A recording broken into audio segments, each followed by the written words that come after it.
The day Minnie Sutton rode into Caldwell, Kansas with nothing but a carpetbag, a loaded derringer she barely knew how to fire, and a deed to land she had never seen, was the same day Hugh Brenner decided he was done with other people's troubles for good. It was the spring of 1878, and the cattle trails were alive with dust and ambition, and men who thought the law was something that applied to everyone but themselves. Caldwell sat right on the edge of the Indian Territory border, a town that smelled of livestock and ambition and wood smoke, where the wide main street baked under a relentless Kansas sun, and the saloon doors never seemed to stop swinging. It was not a place that welcomed a woman traveling alone, and the moment Minnie stepped down from the stage, she understood that clearly enough from the way every man on the boardwalk stopped what he was doing and stared. She was 24 years old, with dark chestnut hair pinned under a gray traveling hat, and brown eyes that had seen enough of the world to be cautious, but not enough to be hardened. She wore a practical blue dress that had seen better days, and she carried herself with a straightness that came not from confidence so much as from the sheer stubbornness of someone who had decided that falling apart was not an option she could afford. Her father, James Sutton, had died 6 weeks ago in St. Louis, leaving her two things: a letter explaining that he had purchased 160 acres of grazing land south of Caldwell under the Homestead Act, and a name, a lawyer named Fowler who held the deed. What the letter had not explained was that James Sutton had owed money to a man named Cyrus Holt, and that Cyrus Holt had already decided that the land belonged to him. Minnie did not know any of that yet. She was still standing on the boardwalk with her carpetbag at her feet, squinting in the bright Kansas light, trying to figure out which building might belong to a lawyer. "You lost, ma'am." The voice came from her left, low and unhurried, the kind of voice that did not need to raise itself to be heard. She turned and found a man leaning against the post of the general store, arms crossed, watching her with eyes the color of the Kansas sky on a clear day, that particular shade of blue that sits somewhere between gray and deep water. He was tall, lean in the way of a man who worked hard and ate when he remembered to, with dark hair that curled slightly at the collar of a worn brown canvas jacket.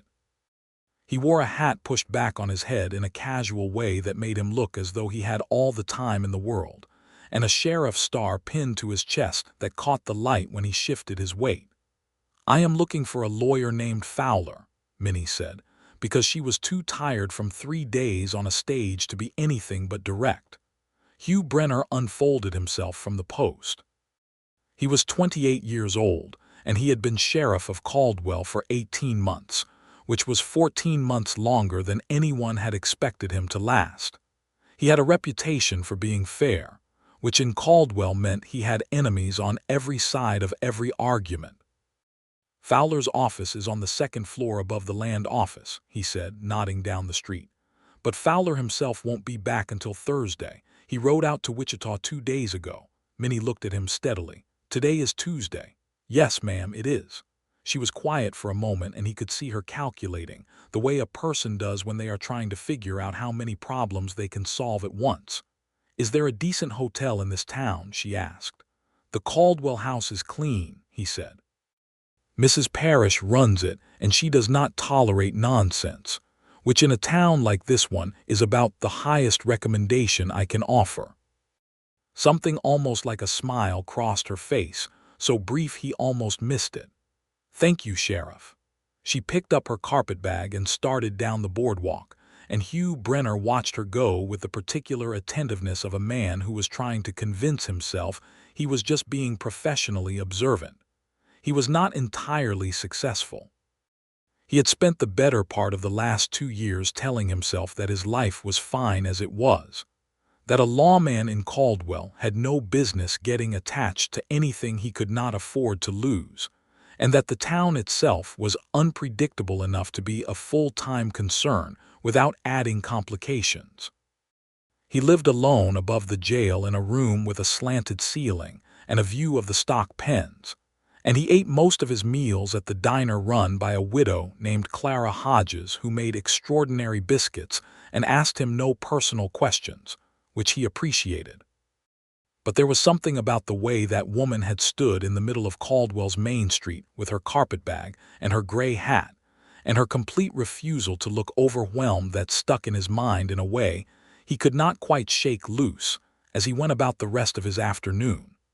Minnie, for her part, was doing exactly what she had promised herself she would do ever since reading her father's letter at his kitchen table in St. Louis. While the grief sat on her chest like a stone, she was moving forward, one thing at a time. Hotel first, lawyer on Thursday, land after that. She had grown up in a small Missouri town, the daughter of a schoolteacher mother and a father who had been a dreamer, a good man, genuinely good, but the kind who was always looking at the horizon instead of the road under his feet. Her mother had died when Minnie was 12, and after that it had been just the two of them, and Minnie had become the practical one by necessity. She had taught school for 2 years in St. Louis after her father's health declined, saving every dollar she could, because she had known before she had words for it that the only person who was truly going to look after Minnie Sutton was Minnie Sutton. She had not been wrong. Mrs. Parrish was exactly as advertised, a stout, sharp-eyed woman in her 50s who took one look at Minnie and seemed to make a series of rapid assessments that ended in approval. She gave her a room at the end of the hall, told her supper was at 6 and not a minute later, and warned her that the man in the room next to hers snored like a freight train but was otherwise harmless, being a traveling goods salesman from Cincinnati. Minnie unpacked her carpetbag, washed her face, and sat on the edge of the narrow bed with the deed that Fowler was holding. She had a copy of the transfer of purchase, not the official deed itself, and read her father's letter again. "Minnie, my girl," it began, in his unsteady hand because the consumption had been taking his strength by the end. "I know I was not always the man you needed me to be. But I bought this land with the best intentions I have ever had. 160 acres south of Caldwell, rich grazing land. You can run cattle on it, or you can sell it, or you can build a house and watch the grass grow. It is yours. I want you to have something solid. Something that does not move when the wind blows. I am sorry I could not give you that sooner." She folded the letter carefully, the way she always did, and tucked it back into the inner pocket of her carpetbag. She allowed herself exactly 1 minute of quiet grief. She had gotten very precise about this, like rationing water, and then she stood up and went down to supper. The dining room at the Caldwell house held 6 tables, and 4 of them were occupied. The good salesman from Cincinnati was there, and 2 cattlemen who spoke in low voices over their plates, and, to Minnie's mild surprise, the sheriff, who was sitting alone at the table by the window with a cup of coffee and what appeared to be a wanted poster, reading it with the focused attention of a man doing actual work. He looked up when she came in, and there was a brief moment where he seemed to consider whether to acknowledge her, and then he nodded once, politely, and looked back at his paper. She appreciated that. She sat down at a table on the other side of the room, and Mrs. Parrish brought her a plate of salt pork and beans and cornbread that was so much better than anything she had eaten in 3 days that she had to concentrate on not eating it too fast. She was halfway through her meal when one of the cattlemen, the larger one with a red face and the air of someone accustomed to getting his way, pushed back his chair and came toward her table with the particular swagger of a man who had already been drinking. "Evening, miss," he said, resting one hand on the back of the empty chair across from her. "Mind if I join you? Lonely business, eating alone." "I am quite content on my own, thank you," Minnie said, pleasantly but with absolute clarity. The man smiled in a way that had nothing pleasant in it. "Now see, I don't think you mean that. A pretty thing like you, all alone in a town like this." The lady said she was content. Hugh Brenner had not raised his voice. He had not even stood up.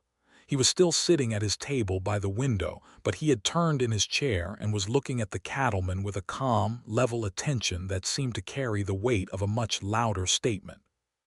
The cattleman looked over at him, sizing things up, and then looked at the sheriff's star, and then apparently decided that the evening was not worth the trouble. He went back to his table, and his companion said something quiet, and neither of them spoke again at a volume that could be heard across the room. Minnie did not look at Hugh Brenner directly, but she caught his eye for just a moment as she turned back to her plate, and she gave him a small, composed nod of acknowledgement. He returned it, equally small, equally composed, and went back to his wanted poster. It was, all things considered, not an unpleasant evening.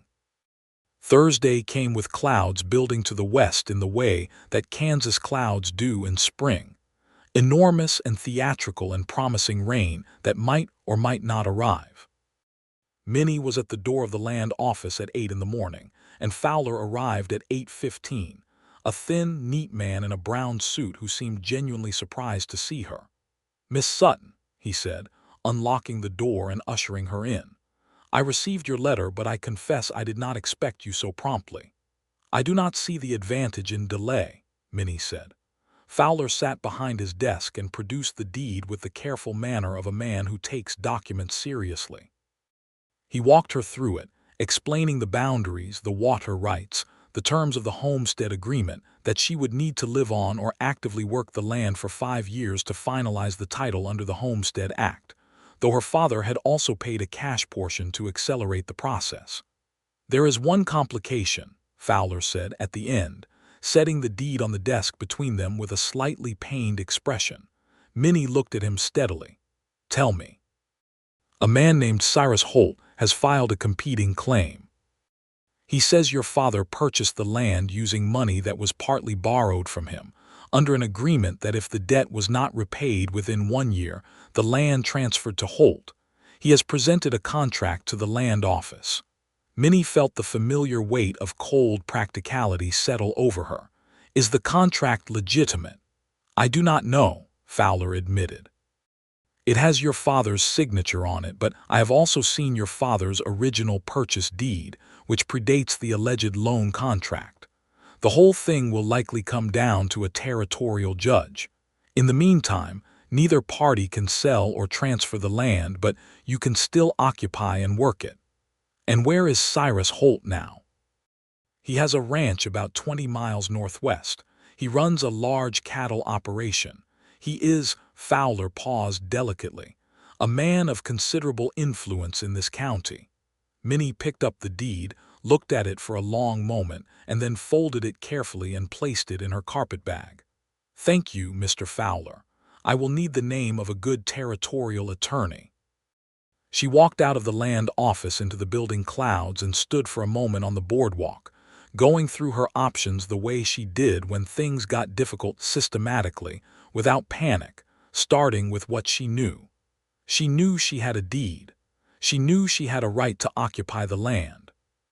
She knew she needed to get out there and establish her presence before Holt could make the case that the land was abandoned. She had enough money to last perhaps 3 months if she was careful. She needed to find out what was actually on the land, what shape it was in, and she needed to do it now. "You look like someone who just received some news they were not entirely prepared for." She turned. Hugh Brenner was coming out of the general store with a paper sack, apparently just happened to be passing. "A man named Cyrus Holt," she said, because she had already determined that the best person to ask about local powerful men was the local lawman. "What can you tell me about him?"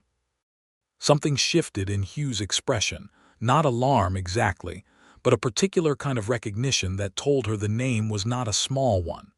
"Come sit down," he said, nodding toward the bench outside the general store. They sat, and he told her what he knew, which was quite a bit. Cyrus Holt was 52 years old, had arrived in Caldwell County before the cattle boom, and had positioned himself carefully to profit from it.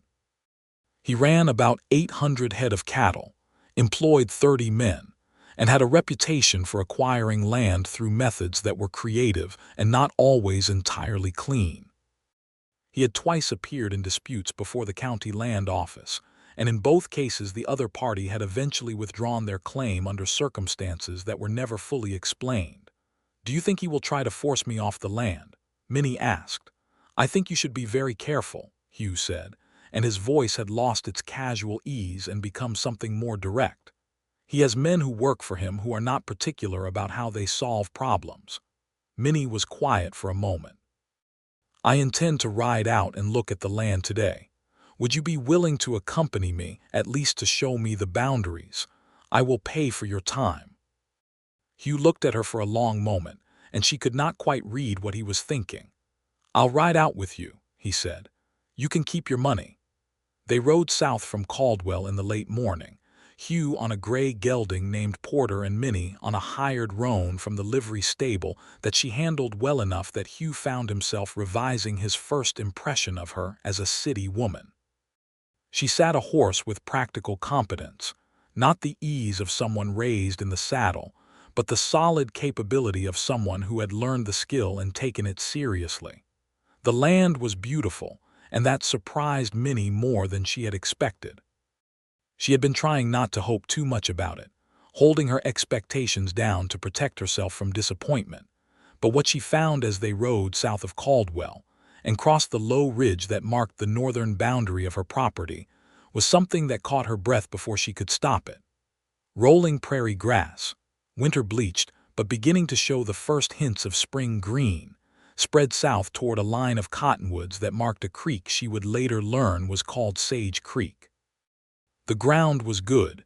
She could tell that even without being a rancher, from the richness of the soil where the grass had been cut by a wash, dark and thick.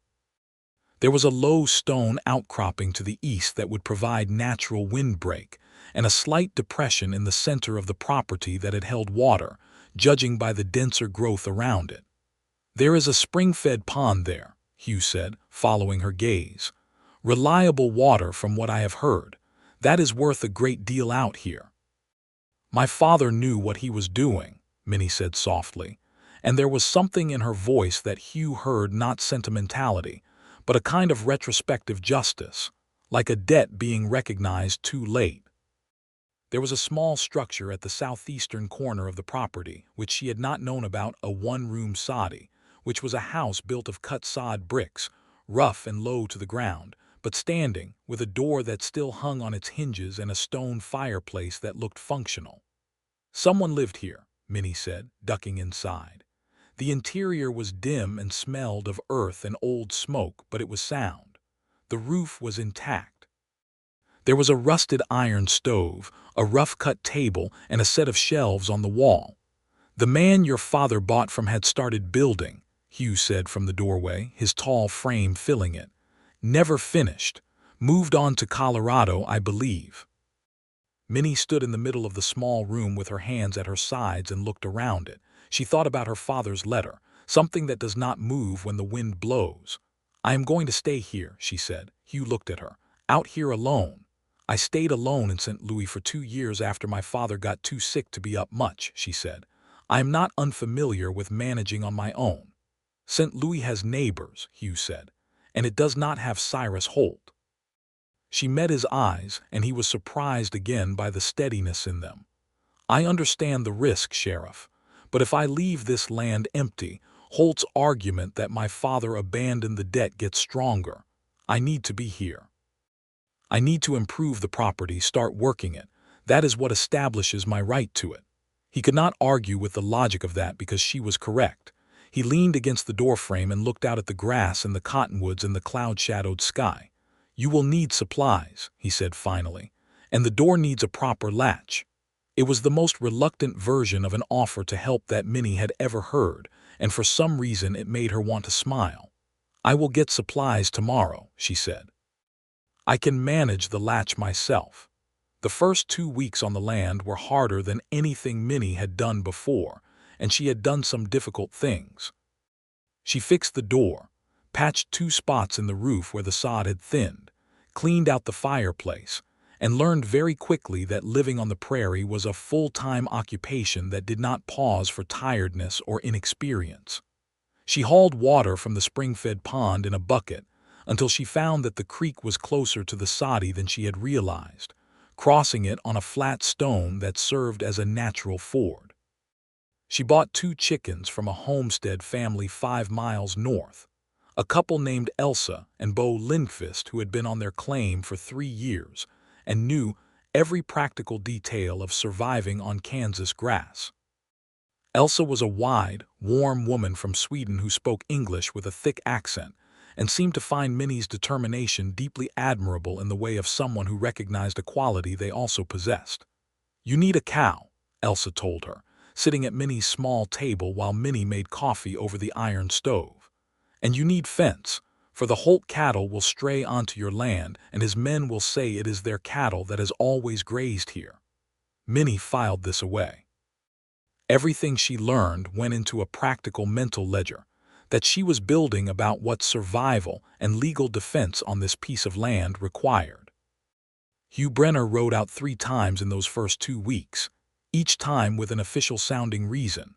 Once to deliver a letter that Fowler had sent out for her, once to tell her that Holt had apparently hired a new attorney in Wichita and the territorial court case might move faster than expected, and once, on the 12th day, with no stated reason at all, arriving just before sunset with his saddlebags and tying Porter to the fence post she had hammered in near the door. "I was riding this direction," he said, which was not entirely convincing given that Caldwell was directly north, and there was nothing south of her property except more prairie and eventually Indian territory. "Would you like coffee?"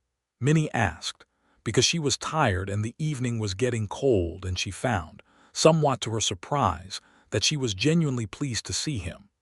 They sat outside on the flat rock she had rolled near the door as a step with their coffee and watched the Kansas sunset do what Kansas sunsets did, which was to become enormous and extravagant and fill the whole western sky with orange and rose and a deep, aching gold. The kind of sky that made you understand why people had crossed a continent to get here. "Why did you become a sheriff?" Minnie asked. She had been wondering for a while. He was quiet for a moment, turning his coffee cup in his hands. "I came to Caldwell for the cattle drives," he said. "I was wrangling for a crew out of Texas, worked the trail for 2 seasons. I was good at it, but I did not love it." He paused. "The second spring I was here, a family was robbed and the father killed, 3 miles south of town. The man who did it rode through Caldwell free as you please and nobody stopped him because the sheriff at the time was more interested in keeping things quiet than keeping things right. He was quiet again, for longer this time. I went after him myself, brought him back. The town council offered me the badge the following week." Minnie looked at him, the profile of him against the fading sky, the way he held his cup loosely in his hands. "Do you love it?" she asked. "The work?" He thought about that seriously, which she appreciated, because he was not the kind of man who gave answers quickly to questions that deserved consideration. "I love being useful," he said at last. "I am not sure that is the same thing." They sat in silence for a while, and it was the kind of silence that is comfortable rather than awkward, the kind that develops between 2 people who are, without quite acknowledging it, beginning to trust each other. "Tell me about Holt," she said eventually. "Not the facts. What kind of man is he, truly?" Hugh considered. "The kind who believes that wanting something hard enough constitutes a right to it," he said, "and who has never had someone push back effectively enough to teach him otherwise." Minnie nodded slowly. "Then he has not met me yet." And Hugh Brenner, who had spent 18 months in Caldwell seeing the worst of what people could do and the best of what people could endure, felt something shift in his chest that he did not have a ready name for, something warm and certain and slightly frightening. He rode back to Caldwell in the dark, with that feeling keeping him company all the way. The first real trouble came on a Saturday in early May, when 2 of Holt's riders came onto Minnie's property in the late afternoon and told her, politely but with the clear implication of threat behind the politeness, that Mr. Holt wanted to discuss the land situation and that she was expected at his ranch the following Monday. Minnie looked at the 2 men from her doorway, which she had positioned herself in deliberately so that she was not standing out in the open and exposed. "Tell Mr. Holt," she said, "that if he has something to discuss, he is welcome to speak to my attorney, Mr. Fowler, in Caldwell. I do not conduct business at the invitation of men who send riders to my door uninvited." The taller rider, who had a narrow face and a thin scar along his jaw, smiled at her in a way that did not reach his eyes. "Mr. Holt thought you might be difficult," he said. "He wanted me to tell you that the land situation could be resolved to your benefit if you are cooperative." "Good day," Minnie said, and closed the door. She waited until she heard them ride away, and then she sat down on the edge of her bed and let her hands shake for exactly 30 seconds before she made herself stop. She rode to Caldwell the next morning and went straight to Hugh's office. He listened to her account without interrupting, sitting behind his desk with his arms resting on it and his eyes on her face. When she finished, he was quiet for a moment. "This is what I expected him to do," he said. "He will start with pressure, then escalate if pressure does not work." "I need to be in that courthouse with a strong case before the escalation," Minnie said. "How do I do that?" "You document everything," Hugh said. "Every time his men come on your property, write it down with dates and times. Get the Lindqvists to be witnesses when they can, and write to the Territorial Land Office in Topeka directly, not just through Fowler. Let the state know this claim is being contested and that you are in residence." He stood up and came around the desk, leaning against the front of it with a directness that Minnie noticed had shifted slightly from the professional detachment of his first approach to something more personal, more present. "And do not go anywhere alone after dark, not until this is settled." "I am always alone after dark," Minnie pointed out. "I live out there by myself." "I know," Hugh said, and the weight in those two words told her something she filed away carefully, because she was not yet in a position to examine it fully. Fowler sent a formal letter to Holt's attorney. Minnie sent letters to Topeka and to a territorial judge recommended by Fowler. She spent her evenings by the light of an oil lamp writing detailed accounts of every interaction with Holt's men, dated and specific, because she had grown up watching her teacher mother approach every problem as if documentation and clarity were a form of power, and she believed it. Hugh began to ride out on what became an unofficial regular schedule. Every few days, in the early evenings, always with a plausible purpose that neither of them examined too closely. He fixed a weak section of her fence one afternoon without being asked, and without making a production of it, working steadily alongside her while she held the wire, and they talked about everything, except the one subject that was growing quietly between them like the spring grass that was now coming up bright and thick across the property. He told her about growing up in Ohio, the son of a blacksmith who had been a serious and quiet man, and a mother who had been a reader, who had kept a trunk of books through 3 moves and guarded it more carefully than she guarded the silver. He had 2 sisters, both married, both in Ohio. He had not been back in 4 years. "Do you miss it?" Minnie asked. "I miss my mother's kitchen," he said honestly, "and I miss being known.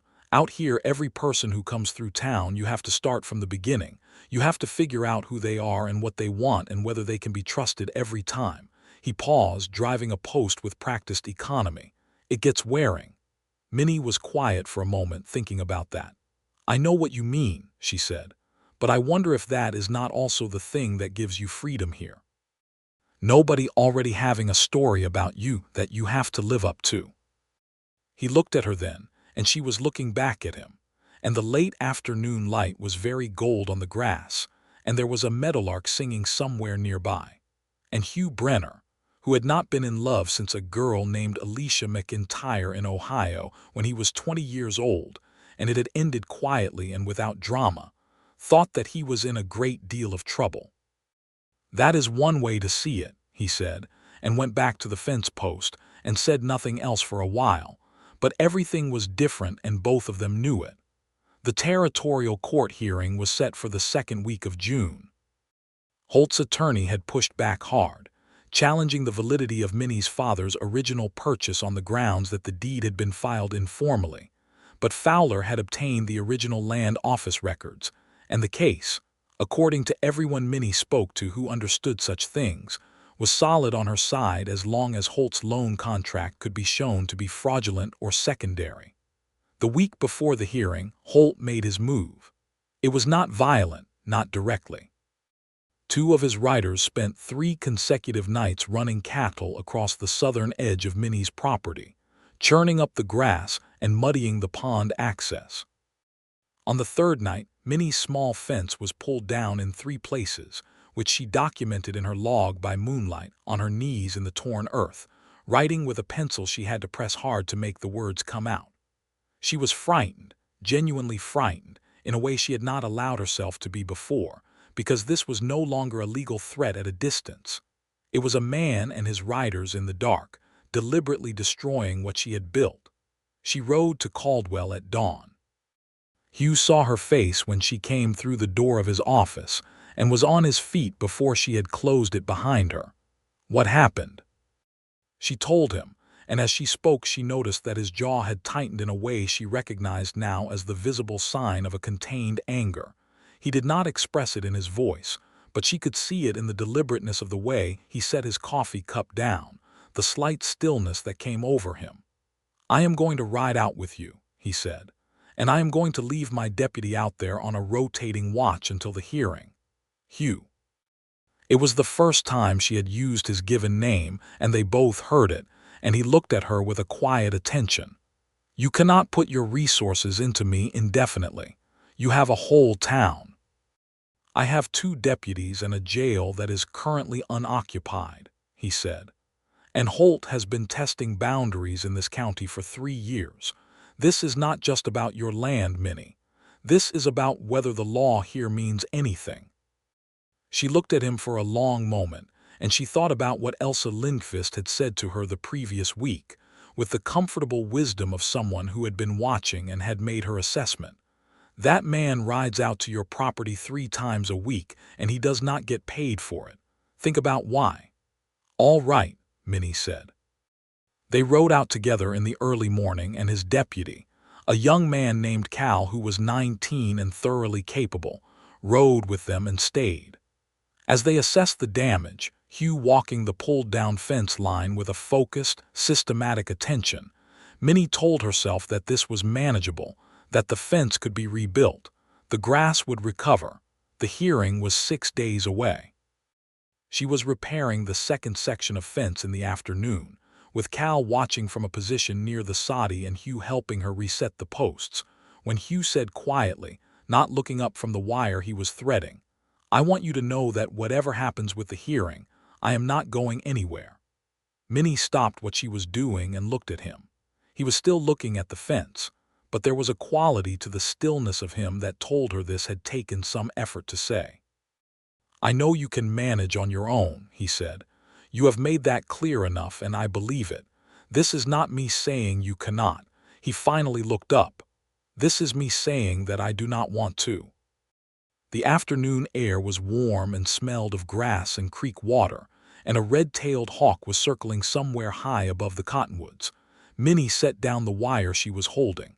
"I have been trying," she said carefully, "to focus on the land and the hearing and the practical things, because I have learned that getting attached to something you might have to let go of is a very particular kind of pain." "I know," Hugh said, "and I am still trying to do that," she said, "but it is getting harder." Something in his face opened up, a kind of relief she had not expected, as though he had been holding something carefully for a long time and had just been given permission to set it down. He reached out and took her hand, the one that was dusty from the fence post and slightly scratched from the wire, and held it in both of his, and did not say anything, and that was entirely sufficient. Cal, from his position near the soddy, appeared to find something extremely interesting to look at in the opposite direction for the following several minutes. The territorial hearing was held in the county courthouse in Wellington, which was the county seat, 40 miles north of Caldwell. Minnie rode up in Fowler's wagon the day before and stayed at a boarding house. Hugh rode up separately, arriving the evening before the hearing, and found her in the boarding house parlor going over her documentation one more time. He sat with her for 2 hours while she walked him through every entry in her log, the dates, the damages, the names of witnesses, the letters she had sent, and the responses she had received. He said very little, but the quality of his attention was something she had come to recognize and rely on. He listened the way a person listens, when what is being said genuinely matters to them. The hearing the next morning was in a low-ceilinged room that smelled of old paper and tobacco, before a judge named Abernathy who had the weathered, unreadable face of a man who had spent 20 years in territorial courts and had heard every argument at least 4 times. Holt was there, a thick-set man in his 50s with a rancher's tan and the easy posture of someone accustomed to being the largest presence in a room. He looked at Minnie across the courtroom with an assessing kind of contempt that she met with complete steadiness. Fowler presented the case cleanly. The original purchase deed, filed properly and dated. The homestead claim, properly registered. Minnie's continuous residence and documented improvements. The Lindqvists as witnesses to both the residence and the property damage. Her letters to Topeka, with the land office's acknowledgement of her claim. Holt's attorney presented the loan contract. Judge Abernathy examined it at length, asked a series of precise questions about the circumstances of its signing, the dates, the witnesses. Fowler pointed out that the contract bore a witness signature that belonged to a man who had been in Abilene at the time of the alleged signing, documented by hotel records. The room was very quiet. Judge Abernathy set the contract down and looked at Holt. He did not look pleased. He spoke for several minutes in the measured, formal language of a territorial court, and the substance of it was this: that the original deed was valid and prior, that the loan contract bore irregularities that called its legitimacy into serious question, that the damage to Miss Sutton's property as documented constituted illegal trespass and interference with a legitimate homestead claim, and that a formal judgment in Miss Sutton's favor would be entered into the territorial record. He also recommended that the county sheriff investigate the property damage. He looked at Hugh when he said this, and Hugh nodded once. It was over. Minnie sat very still for a moment after the gavel came down, absorbing it, and then she looked at Fowler, who was allowing himself a small, satisfied smile, and then she looked at Hugh, who was watching her from 3 seats away with an expression that she would think about for a long time after, something very quiet and warm and entirely focused on her. Outside the courthouse in the Wellington noon sun, while Fowler spoke to a colleague and Holt and his attorney departed without any word, Hugh came to stand beside Minnie on the courthouse steps. "How do you feel?" he asked. She thought about it genuinely. "Like something has been sitting on my chest for 2 months," she said, "and someone just lifted it off." He smiled then, a real smile, unhurried and full, which she had not seen the full extent of before because he deployed it sparingly, and it was, she thought, an extremely good smile. "Good," he said. They rode back to Caldwell together, the 2 of them at their own pace, taking the long way south because neither of them was in a hurry and the afternoon was very fine.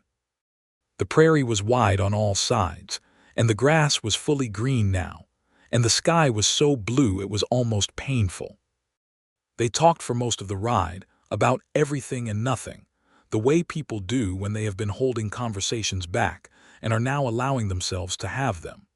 He told her about a piece of land he had been looking at, east of Caldwell, that had always appealed to him, and she told him about the plan she had been forming for the property, that she thought she wanted to raise cattle, a modest herd to start, and she had been reading everything she could find about small-scale ranching.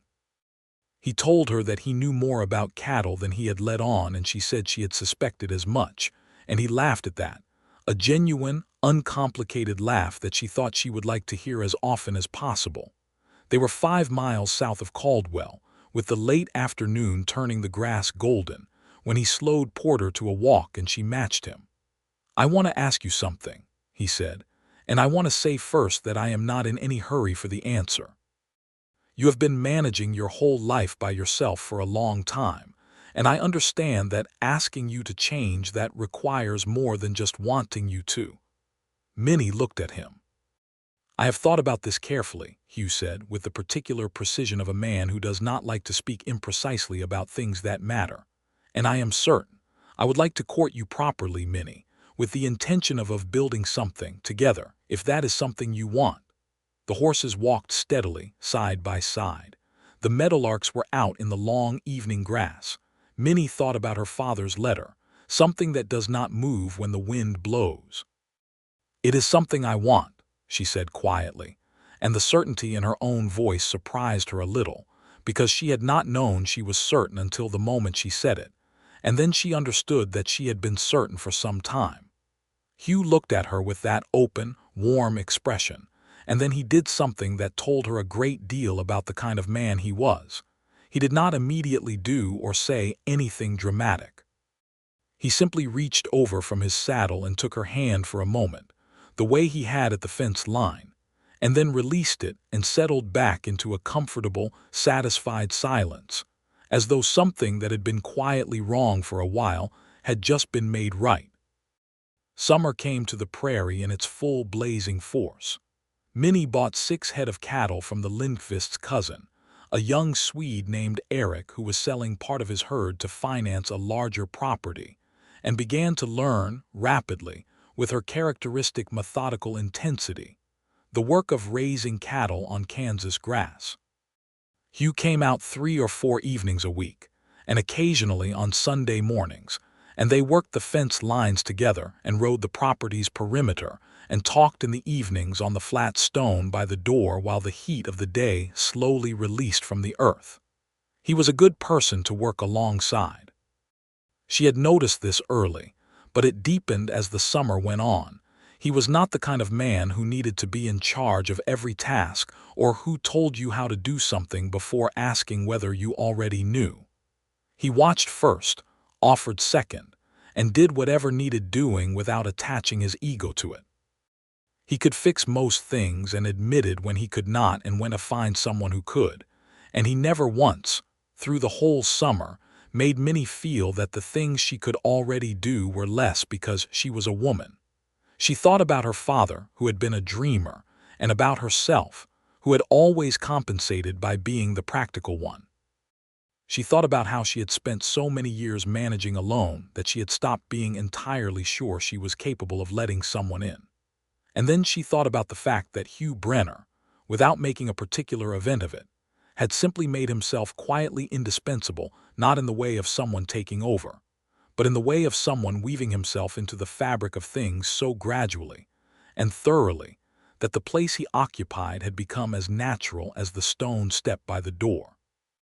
One evening in July, when the heat had finally broken and there was a cool wind moving across the grass, and the stars were coming out in the particular Kansas way that made the sky feel close and enormous at the same time, she was sitting on the stone step with her knees drawn up and he was sitting beside her, close enough that their shoulders were touching, and she turned her head and said, "I love you, Hugh." He was quiet for a second, and then he turned to look at her, and the expression on his face was the one she had been seeing glimpses of for months, the full version of it, something careful and deep and very sure. "I love you, Minnie," he said, as though it was the most natural sentence in the world, which perhaps by then it was. He kissed her gently, and the stars were out and the grass was moving in the dark, and she put her hand against his chest and felt his heartbeat, steady and reliable, and thought that this was what solid felt like. This was what did not move when the wind blew. The courtship was the subject of considerable interest in Caldwell, which was the kind of town that noted and discussed its inhabitants' affairs as a matter of civic tradition. Mrs. Parrish of the Caldwell house expressed her thorough approval to anyone who stood still long enough to receive it. Elsa Lindqvist said she had known from the first time she saw Hugh ride out to the property that this was where it was going, and seemed personally gratified to have been correct. Hugh's deputy Cal, who was now slightly less young and considerably more competent, took to referring to Minnie as the sheriff's partner, in a way that was affectionate and only slightly teasing, and that Hugh bore with equanimity. In August, Holt made one more attempt, not at the land this time, but at Hugh's professional standing. He had a friend on the county board, and there were allegations made that Hugh had mishandled the investigation of the property damage, had been biased due to personal involvement. Hugh went before the board and laid out, with the same methodical clarity that Minnie recognized as his approach to everything that mattered, a complete documented record of every action he had taken, every letter filed, every interaction with Holt's men. The board found no grounds for complaint and said so in writing. Holt did not bother them again after that. The judgment stood. The land was Minnie's. There was a quality to the fall of 1878 on the Kansas prairie that Minnie would remember for the rest of her life. The way the light came across the grass in the long afternoons, amber and slanted, and the way the whole world smelled of earth and turned leaves, and the faint cold edge of the coming winter. The cattle had done well through the summer, and she had sold 2 head in September at a price that surprised and pleased her, and she had enough money to properly winter the herd and make several improvements to the soddy, including adding a second room. She was building a life out of what had started as a letter and a deed and a great deal of stubbornness, and she knew it, and she was deeply, honestly proud of it. Hugh proposed in October, on a Sunday afternoon when they had ridden out to the eastern edge of the property, and were standing on the stone outcropping looking south toward the cottonwoods and the creek. He had thought about how to do this and had concluded that anything elaborate would be foreign to both of them, and that what was right was simply the direct truth. He turned to her and said, "Minnie, I want to marry you. I want to build this life with you here on this land and in this place. I want to be your partner in every sense of that word, for as long as we both live." He reached into his coat pocket and brought out a ring, a simple silver band with a small set of turquoise stones, which he had ridden to Wichita to obtain from a jeweler there, having decided that turquoise was the color of the Kansas sky and therefore appropriate. Minnie looked at the ring and then at his face, and she was not a woman who cried easily or often, but her eyes were bright when she said yes. They were married in November, in the small Caldwell church, by a minister named Reverend Whitmore, who was a cheerful, practical man with a great affection for the frontier communities he served. Elsa Lindqvist came with Bo and their 3 children, and Cal came and stood to one side looking pleased with himself for reasons that were not entirely clear. Fowler attended and seemed genuinely moved. Mrs. Parrish arrived in her best dress and cried steadily and cheerfully from the second pew throughout the entire ceremony, and said afterward that it was entirely appropriate and she had no apology for it. Hugh wore his best jacket, which was dark brown and well-fitted, and had polished his boots to a shine that suggested significant effort.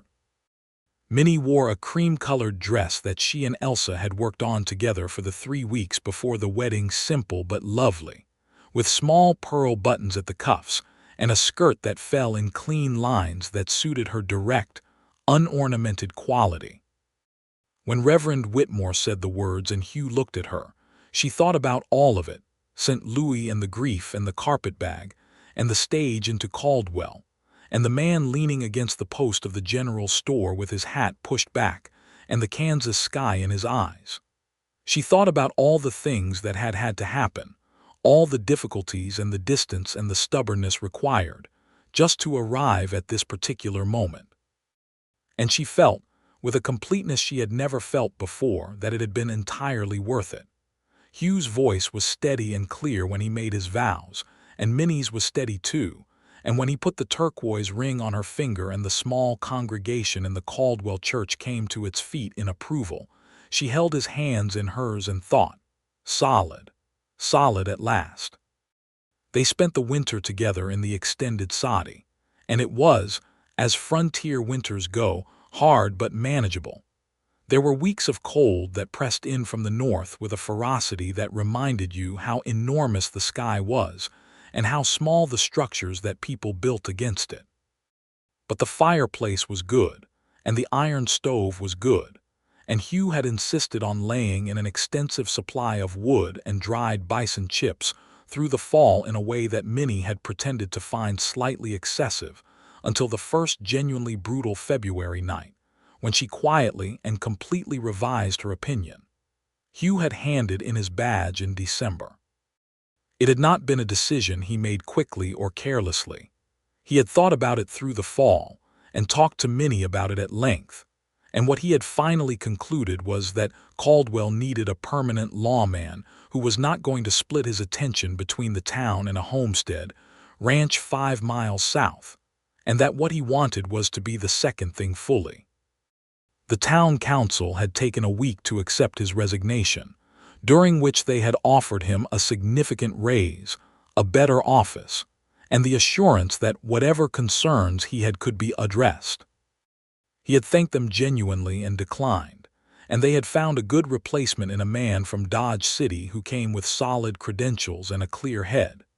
Hugh, for his part, found that he took to ranching with the same steady, methodical competence he had brought to law work, which was perhaps not surprising since both, at their core, required patience, observation, and the ability to stay calm when things went unexpectedly wrong.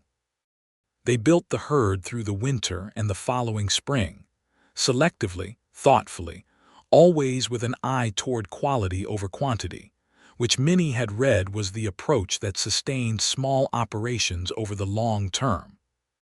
By the second spring, they had 22 head of good cattle and a reputation in the county for careful, honest dealings that was worth more, as both of them knew, than any short-term profit. The soddy had become something close to a proper house by then.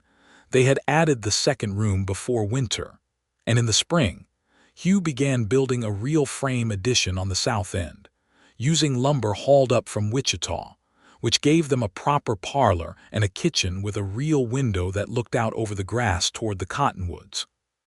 Minnie taught herself bookkeeping from a manual she ordered from a publisher in Kansas City, and kept the ranch's accounts in a system so clear and organized that Hugh sometimes looked at it with the slightly awed expression of a man who has married someone more capable than he had fully understood. In March of 1879, Minnie told Hugh she was expecting their first child. He received this news standing in the middle of the half-finished kitchen, still holding the board he had been about to nail into place, and he put the board down very carefully and looked at her with an expression that she would describe to Elsa Lindqvist the following day as something between thunder and sunrise. "Are you certain?" he asked. "Quite certain," she said. He crossed the room and took her face in his hands and kissed her forehead and then her cheek, and then stood back and looked at her with the deep, settled joy of someone for whom this news has filled in the last missing piece of something. "Good," he said. "That is very good." Their son was born in October of 1879, in the frame bedroom with Elsa Lindqvist attending and the wind howling outside in a way that Hugh, who was not prone to symbolism, privately thought was extremely typical of Kansas. He was a healthy, loud, dark-haired boy, and they named him James for Minnie's father, who had bought the land and written the letter and set everything in motion with the particular usefulness of someone who does the right thing even imperfectly and too late. Hugh held his son for the first time in the first hour, standing by the window in the lamplight while Minnie slept, and looked at him with the focused, wondering attention he usually reserved for problems he was trying to solve, except that James was not a problem was, in fact, the most completely good thing Hugh had ever held in his hands. He thought about his own father, the blacksmith in Ohio, who had been serious and quiet and had worked himself thoroughly to provide the things his family needed, and had perhaps not been demonstrative in the ways that were wanted, but had been steady, present, reliable as iron. Hugh had spent a long time trying to determine what kind of man he was and what kind of life he was building. Looking at his son's face and listening to the wind and knowing that Minnie was sleeping safely in the next room, he thought he finally had the answer. The years that followed had the quality of a life that has been chosen carefully and tended with attention. They were not always easy years. Ranching was work, constant and demanding, and tied to weather and market and the thousand unpredictable details of living on the Kansas prairie. There were years when the cattle market was poor and years when the winter came early and hard, And there were years when everything seemed to work exactly right, and the grass was thick, and the prices were fair, and the whole enterprise felt as solid as the stone outcropping to the east of the property, where Minnie liked to go in the evenings to think. Hugh built a proper barn in 1880, working on it with Cal, who had become a deputy elsewhere, and came out on weekends that summer with a cheerful dedication that Hugh repaid with meals and good company, and with Bo Lindqvist, and the three of them raised the frame in a single long August day that Minnie and Elsa celebrated with a dinner that required the large table to be brought outside. In the fall of 1881, Minnie told Hugh she was expecting again, and James, who was 2 and had his father's blue eyes and his mother's focused expression, seemed to sense that something was changing and became briefly and magnificently contrary about everything before settling back into the good-natured, curious child he normally was. Their second child was a girl, born in late spring of 1882, and they named her Clara, after the widow who ran the Caldwell diner and who had, Hugh said, fed him through the 2 loneliest years of his life without ever asking him a personal question, which he maintained was an act of profound kindness. Clara was born in the full summer loudness of a Kansas morning, with the meadowlarks going outside and the smell of grass and new wood and everything growing, and she arrived with dark hair like her mother and a set of lungs that suggested opinions she was eager to share. The Caldwell they had known in 1878 changed over the following years as the cattle trade shifted and the frontier moved west, and the town settled into a steadier identity. It was still a cattle town, but quieter, more domestic, with a school that Minnie had advocated for and eventually helped staff in the early years until a permanent teacher came from Missouri. She had taught there 2 afternoons a week until Clara was born, and she had loved it in the specific way of someone who is good at something that was also taught to them by someone they loved. Fowler came out to the ranch for supper twice a year, and always arrived with some piece of legal news that was either reassuring or mildly alarming, and Minnie had a standing arrangement to handle his bookkeeping in exchange for his availability as their attorney, which she considered one of the more pragmatic arrangements in her life. The Lindqvists remained close. Elsa and Minnie had become, over the years, the kind of friends who understood each other across silences, and who could discuss anything from cattle prices to grief, to the particular loneliness of the frontier without any preamble. And Hugh and Bo shared the easy camaraderie of 2 men who had worked alongside each other long enough to know each other's capabilities and limitations without having to discuss them. On a September evening in 1883, when James was nearly 4 and Clara was just past 1, and the ranch had become the thing that Minnie had quietly promised herself, it could be genuinely thriving, with a herd of 40 head and a reputation that meant their beef was spoken for before the market day. Minnie and Hugh sat on the stone step by the original soddy door, which they had kept even as the house grew around, and beyond it because neither of them could bring themselves to remove it. The star-filled sky was doing what Kansas skies did in September, which was becoming so large and so full that it felt like the whole universe was tilted above you personally. James was asleep in the house. Clara was asleep. The cattle were quiet in the pasture. The creek made its steady sound from the cottonwood direction, and the grass whispered. "I want to tell you something," Hugh said. Minnie looked at him, at the familiar lines of his face in the starlight, older now by 5 years since the man who had been leaning against the post of the general store with his hat pushed back, and the look of someone who had decided he was done with other people's troubles. He had not looked like that in a very long time. "When I rode out to your property that first time," he said, "to show you the boundaries, I told myself I was doing it out of professional responsibility." "I know," Minnie said. "I was lying to myself," he said. She put her hand over his, which was resting on the stone between them, and looked up at the stars and smiled. "I know that too. The truth was," he said, "I saw you standing in the street with your carpetbag figuring out a plan, and I thought, there goes someone worth knowing, worth the trouble of knowing. He turned his hand under hers and held it. I was right about that. She leaned her head against his shoulder and stayed there while the stars went slowly across the big Kansas sky, and the night sounds of the prairie settled around them. The crickets and the wind, and the distant lowing of one of the cattle.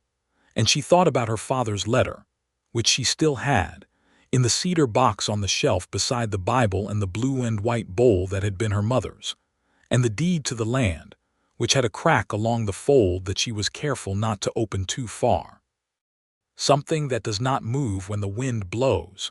She had found it. Both of them had found it in the particular way that the best things are found not by searching precisely for them, but by building steadily and honestly towards something real and finding that the real thing included more than you had known to hope for. I want a bigger garden next spring, she said. Hugh laughed. All right. And I want to extend the pasture fence to the creek boundary. I have been reading about water access and I think we can Minnie. What? It is 10 o'clock at night. She lifted her head from his shoulder and looked at him with a perfectly composed expression that did not entirely conceal the amusement underneath it. The planning does not care what time it is. He was grinning now fully, the unhurried and genuine grin that she had decided sometime in the summer of 1878 was one of the finest things she had ever seen. No, he said, I suppose it does not. He stood and pulled her gently to her feet. Come inside, then. You can tell me about the fence. She stood, and he kept her hand, and they went inside together, into the lamplight and the warmth of the house they had built in the middle of the Kansas grass, where their children slept, and the shelves were full, and the accounts were in order, and every piece of it was solid, genuinely solid, in the way that things are solid when they have been built from the true materials of love and work and trust and time. They had 3 more years of the easy rhythm of that life before the next large change came, and those 3 years were, in the particular, daily, unremarkable way of well-built lives, wonderful. James turned 5 and started at the Caldwell school, and came home each afternoon with the fierce pride of a child who has just discovered that he is good at learning, which surprised no one who knew his mother. Clara grew from a loud-opinionated infant into a loud-opinionated toddler who managed, through sheer force of personality, to have both her father and the Lindqvist's dog entirely devoted to her within the first year of her life. The ranch added a second pasture in 1884, and Hugh hired a hand, a young man from Wichita named Owen, 20 years old, quiet and capable, who boarded in the small room off the barn and turned out to be one of the most reliable workers either of them had encountered. He had a slight, watchful quality about him that Hugh recognized from his own younger self, and treated him accordingly, which was to say directly and with respect, which Owen responded to with a gratitude that expressed itself entirely through excellent work. The cattle market had its difficult years and its good years, and they navigated both with the steadiness that had become the defining quality of how Minnie and Hugh Brenner managed things, with clear eyes and practical plans, and the foundational certainty that they were in it together, which made every problem smaller than it would otherwise have been. In the summer of 1885, on a July evening that smelled of thunderstorm and prairie and the particular heat-lightning quality of a Kansas summer night, Minnie told Hugh she was expecting a 3rd child. He was sitting at the table going over the cattle roster, and he looked up and set his pencil down with the deliberate care of a man managing his own happiness so as not to spill any. "Another James?" he asked. "Another Clara?" she countered. They looked at each other across the table with the particular smile of 2 people who have had this conversation in several forms over the years and will have it in several more. Their 3rd child, born in February of 1886, was a boy, and they named him Robert, for Hugh's father, who had died in Ohio in 1882 in the quiet way of serious men who have done all they set out to do. Robert was born in the middle of a Kansas snowstorm with such apparent indifference to the weather outside that Hugh said he was a pure Kansan and would probably grow up to be a farmer. He was not wrong. Robert, from the time he could walk, was interested in the land with a specificity that James, who was turning out to have his grandfather's dreaming quality along with his grandmother's practicality in a combination that was its own fascinating thing, had never shown. Robert wanted to know about the soil and the grass and the water and the way the seasons worked, and by the time he was 4, he was following Hugh around the pastures with the focused, serious expression of a child taking careful notes. The year 1887 brought one of the hardest winters in Kansas memory, the kind that old-timers would speak of for decades afterward, brutal cold that came in November and did not fully release until April, with storms that could drop a foot of snow in an afternoon. They lost 4 head of cattle that winter, which was a financial hit, but less than many operations in the county sustained, because Hugh had spent the previous fall preparing with the methodical thoroughness that was his particular nature. They also spent more time inside together that winter than they ever had, the 5 of them, Hugh and Minnie and James and Clara and baby Robert, in the house that had grown from a one-room soddy to a real, warm, properly built Kansas home with a parlor and a kitchen and a bedroom for each of the children, snowed in for days at a time and finding out, as families do in those circumstances, exactly how well they know each other. They knew each other very well. The children bickered in the particular way of children who are fundamentally fond of each other and express it primarily through argument. Hugh taught James chess using a set he had ordered from a catalog in St. Louis, and James proved to be dangerously good at it in a way that Minnie said was probably character building for his father. Clara decided that she would teach herself to read music from the small booklet that came with the church hymnal, and spent several weeks producing sounds on a borrowed harmonica that were more determined than melodic before achieving something. She pronounced a song, and everyone agreed was very nice. Minnie, in the long winter evenings, worked on the accounts and planned the spring improvements and read. She had built a small but serious collection of books over the years, including several ranching manuals, a complete set of Shakespeare that Hugh had given her for Christmas 2 years prior with the slightly surprised air of a man who had found a perfect gift without expecting to, and a number of novels that she read with the pleasure of someone who had always loved stories and now, finally, had the evenings in which to enjoy them. Hugh sat across from her in these evenings, the lamp between them on the table, usually with some repair work or piece of equipment needing attention, and they talked when they felt like talking and were quiet when they felt like being quiet, and the fire went in the fireplace and the wind went outside, and the evenness of it, the simple, reliable goodness of it, was something that Hugh Brenner, who had once told himself he was done with other people's troubles and had been entirely wrong, thought about with a private, steady gratitude that did not require expression to be real. By the spring of 1888, the Brenner Ranch was one of the solid, established operations in Caldwell County, not the largest, not the most ambitious, but known for quality stock and honest dealing, and the particular kind of competence that comes from 2 people who are genuinely equal partners in both the working and the living of a thing. James was 8.5 and reading everything he could find and developing an interest in law that made his father look at him with a complex expression. Clara was 6 and already exhibiting a decisiveness that suggested her future involved leading things, or at minimum having strong opinions about how they were led. Robert was 2 and in love with everything that had 4 legs. Owen, their hand, had by now been with them 4 years, and had become something close to family in the organic way these things happen on working ranches.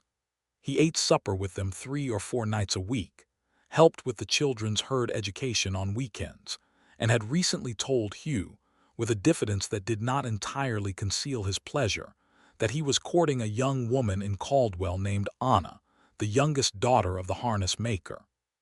Hugh, who understood exactly what it felt like to be a young man trying to build something from uncertain materials, told him he hoped it went well. Minnie invited Anna to Sunday dinner, which Anna attended with the slightly apprehensive expression of someone aware that they are being assessed and trying to be acceptable. And Minnie put her immediately at ease with the directness and warmth that was her natural manner with people she was genuinely interested in. Owen and Anna were married the following spring, in the same church where Hugh and Minnie had been married 11 years prior, and Hugh stood up for Owen, and Minnie gave Anna the small pearl-button brooch that had been her mother's, which made Anna cry and made Minnie feel that she had done something her mother would have approved of. The cattle operation expanded again in 1889, when they took on a partnership with the Lindqvists to share water rights and rotate grazing along the creek boundary, which benefited both ranches and deepened an alliance that had always been about more than business. Bo Lindqvist's oldest son, who was 17 now and large and earnest, started coming over to work alongside Owen and James on the fence lines in the summers, and there was something about watching the next generation take up the work of the land that Minnie found deeply, quietly satisfying. In the fall of 1889, Kansas was admitted to full statehood. It had been a state since 1861, but the particular years of the frontier, the wild cattle trail years, the homestead years, the years of Caldwell on the edge of Indian Territory, were giving way to something more settled, more certain, the way a river settles into its final course. The changes were visible everywhere in the county. More frame houses, a proper school with 2 teachers, a doctor who had finally come and stayed, roads that were graded in the good months. Minnie watched all of it with the attentiveness of someone who had arrived in the territory in its raw form, and had helped, in her particular modest and undramatic way, to make it something more habitable. She thought sometimes about the injustice of the land itself, of how the territory that was now Kansas had not been empty when the homesteaders came, and of the Osage and the Kansas peoples who had been moved and displaced with a thoroughness that was officially sanctioned and deeply wrong, a fact that the formal processes of statehood did not address and could not undo. She had read about it and thought about it and spoken about it, in the careful and honest way she brought to every difficult truth, with James in particular, who was old enough to ask serious questions and deserved serious answers. The land she stood on and had fought for was real and was hers, and she was proud of what she had built on it, and she also carried the understanding that its history was more complicated than any deed could capture. Both things were true, and she was a person who could hold complexity without needing to simplify it. On the last evening of October in 1889, Hugh found Minnie standing at the window of the kitchen looking south toward the cottonwoods, which had gone gold by then, and the sunset behind them was the deep amber of a Kansas fall, and she had an expression he had seen on her face exactly once before, the particular internal stillness of someone absorbing the full weight of how much has happened. He came to stand beside her and looked out the window with her, and after a while she said, "Do you know what I was thinking about? Tell me." "That day on the stage into Caldwell," she said, "I was so tired. 3 days on that stage and my bag was too heavy and I did not know a single person within 300 miles and I was so frightened, Hugh. I did not let myself know it then, but I was absolutely frightened." He was quiet, listening. "And I stepped off that stage and I looked up at the sky," she said, "and it was so enormous. Everything out here is enormous. The sky and the grass and the silence. And I thought, this is either going to break me or make me into something I am not yet." She paused, and then I looked over and there was a man leaning against a post with his hat pushed back, and he offered to show me where a lawyer's office was. Hugh put his arm around her. "That is a very ordinary thing to do," he said. "No," she said with great certainty. "It was not." They stood together at the window, and the cottonwoods were gold, and the sky was amber going rose, and inside the house James was telling Clara something that she was arguing with energetically, and Robert was making the particular sound of a 2-year-old testing the acoustic properties of a tin cup, and the smell of supper was coming from the stove. And outside the cattle were in the pasture, and the fence was sound, and the grass was rich, and the spring-fed pond caught the last of the light like a mirror held up to the sky. 11 years, 3 children, 160 acres, and a life that was as solid and real and thoroughly built as anything that the Kansas prairie held. Hugh turned his head and kissed her temple, and she leaned into him, and the evening settled around them like something complete. "More children?" she asked, which was the particular kind of question that in their household functioned simultaneously as practical inquiry and affectionate provocation. "As many as you like," Hugh said, which was not a practical answer at all, and both of them knew it and neither of them minded. She laughed, a genuine, full laugh that James in the other room heard, and paused his argument with Clara to register with the specific awareness of children who notice when their parents are entirely happy. "We should probably eat supper," Minnie said. "We should," Hugh agreed. Neither of them moved for another minute, standing together at the window while the Kansas sky did what it always did, which was to be so large and so full of light and color, and the great uncomplicated truth of the world that the only reasonable response was to simply stand in it for a while, which they did together, as they had learned to do most things worth doing, steadily, thoroughly, and without hurrying toward the end. The cottonwoods held their gold. The pond held the last of the sky. The grass moved in the evening wind, easy and constant and rooted, as it always had been and would be for a long time yet, all across the wide Kansas land.